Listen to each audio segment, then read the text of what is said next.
Hello friends.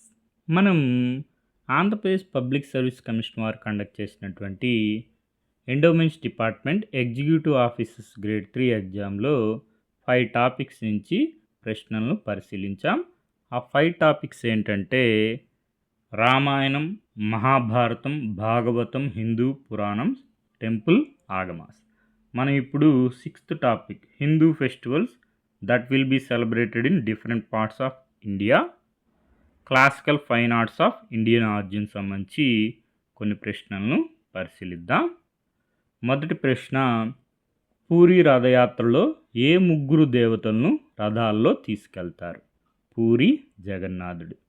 ఆ విషయం తెలిస్తే ఆప్షన్ 2 ఆన్సర్ అవుతుంది. పూరి జగన్నాథ్. జగన్నాథుడు, బలభద్రుడు, సుభద్ర.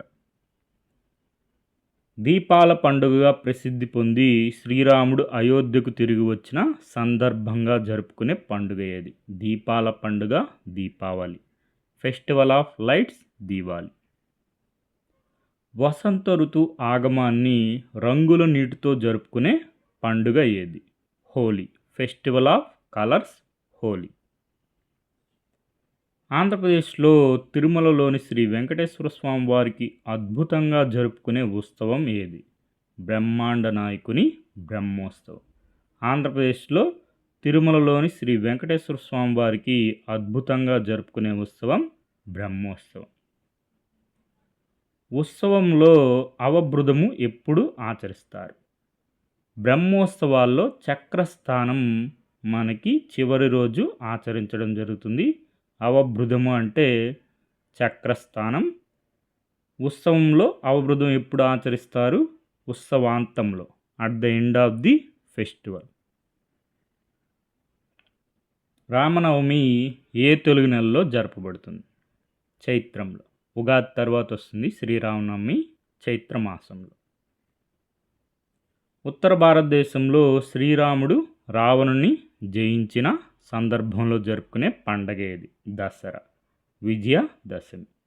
శ్రీరాములు వారు దశకంఠుని మీద విజయం సాధించినది సందర్భంగా జరుపుకునే పండగే దసరా, విజయదశమి. ఈ విధంగా పండగల గురించి సమాచారం ఒకసారి చూసుకోండి. మనకి ప్రీవియస్గా వినాయక చవితి ఏ మాసంలో జరుపుకుంటారని ప్రశ్న వచ్చింది. భాద్రపద మాసంలో జరుపుకుంటారు. భాద్రపద మాసం శుక్ల చతుర్థి మధ్యాహ్న శుభ సమయంలో హస్త నక్షత్రం రోజున చవితి ఉత్సవాలు ప్రారంభమవుతాయి. ఈ విధంగా మిగిలిన పండుగల గురించి కూడా ఒకసారి గమనించండి. మనం దసరా మనం శ్రీరామాయణానికి సంబంధం గురించి చూసుకుంటే దశకంఠుని అంటే రావణుని పై విజయం సాధించిందే దసరా. అప్పుడు తిరిగి వచ్చినప్పుడు అయోధ్యకి దీపావళి అంటే దీపాల వరసలు ఉంటాయి. అదే మనకి దీపావళిగా జరుపుకోవడం జరుగుతుంది. మనకి చైత్రమాసంలో పండుగలు శ్రీరామ నవమి. అదేవిధంగా మిగిలిన మాసాల్లో కూడా ప్రధాన పండుగలను ఒకసారి గమనించండి. శ్రావణ మాసంలో శ్రావణ బహుళ అష్టమి శ్రీకృష్ణాష్టమి. భాద్రపద మాసంలో భాద్రపద శుద్ధ చతుర్థి వినాయక చవితి. ఆశ్వీజ మాసంలో మనకి విజయదశమి దసరా జరుపుకోవడం జరుగుతుంది. మాఘమాసంలో మనకి మాఘ బహుళ చతుర్దశి శివరాత్రి. పూరి జగన్నాథ్ రథయాత్రలో మనకి పూరి జగన్నాథుడు, సుభద్ర, బలభద్ర. ఆ రథముల పేర్లు కూడా ఒకసారి గమనించండి. నందిఘోష, దర్పదలన్, తలధ్వజ. తిరుమల తిరుపతి దేవస్థానం వారు జరిపే బ్రహ్మోత్సవాల గురించి ఒకసారి సమాచారం పరిశీలించండి. ఈ సంవత్సరం మనకి బ్రహ్మోత్సవాలు 2 సార్లు జరగబోతున్నాయి. బ్రహ్మోత్సవాల్లో మనకి చివరి రోజు చక్రస్థానం ఉంటుంది.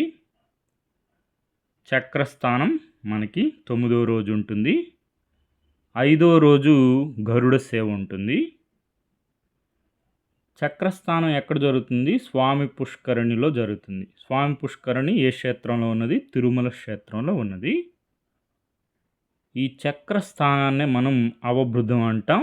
ఉత్సవ అంతంలో, ఉత్సవం చివరిలో జరుగుతుంది. అవబృధ స్థానం చక్రధరుడి చక్రస్థానం. అఫీషియల్ కీలో మనం ఆన్సర్ చూసుకుంటే ఉత్తర భారతదేశంలో శ్రీరాముడు రావణుని జయించిన సందర్భంలో జరుపుకునే పండుగ ఏది? దసరా, విజయదశమి. పూరి రథయాత్రలో ఏ ముగ్గురు దేవతలను రథాల్లో తీసుకెళ్తారు? జగన్నాథుడు, బలభద్రుడు, సుభద్ర. దీపాల పండుగ ప్రసిద్ధి పొంది శ్రీరాముడు అయోధ్యకు తిరిగి వచ్చిన సందర్భంగా జరుపుకునే పండుగ ఏది? దీపావళి. వసంత ఋతువు ఆగమాన్ని రంగుల నీటితో జరుపుకునే పండుగ ఏది? హోలీ. ఆంధ్రప్రదేశ్లో తిరుమలలోని శ్రీ వెంకటేశ్వర స్వామి వారికి అద్భుతంగా జరుపుకునే ఉత్సవం ఏది? బ్రహ్మోత్సవం. స్వామి పుష్కరిణి ఏ క్షేత్రంలో ఉన్నది? తిరుమల క్షేత్రంలో ఉన్నది. బ్రహ్మోత్సవంలో చివరి రోజు మనకి చక్రస్థానం జరుగుతుంది. చక్రస్థానం ఎక్కడ జరుగుతుంది? స్వామి పుష్కరిణిలో. చక్రస్థానాన్నే మనం అవబృధము అంటాం.